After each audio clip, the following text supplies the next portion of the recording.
الحقيقة إني مش بكره التليفون. الحقيقة إني بكره إن التليفون سرق ابني وبنتي مني.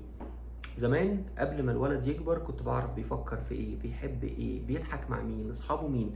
دلوقتي كل اللي شايفه منه ظهره، قاعد في الأوضة قافل على نفسه الباب، قاعد معانا حاطط السماعات في ودنه، أكلمه ما يردش عليا، ولو رد عليا يقول لي حاضر وما بيعملش الحاجة.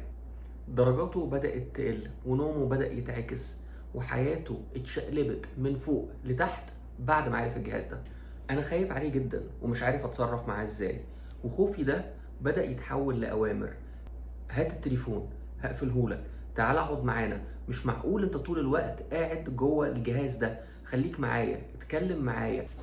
خوفي بقى عفريت، خايف افقده يا جوه الشاشة يا بانتقادي ولومي وغضبي، ويمكن اكون بضربي له علشان يسيب الموبايل كأنه بيغرق وانا مش عارف انقذه.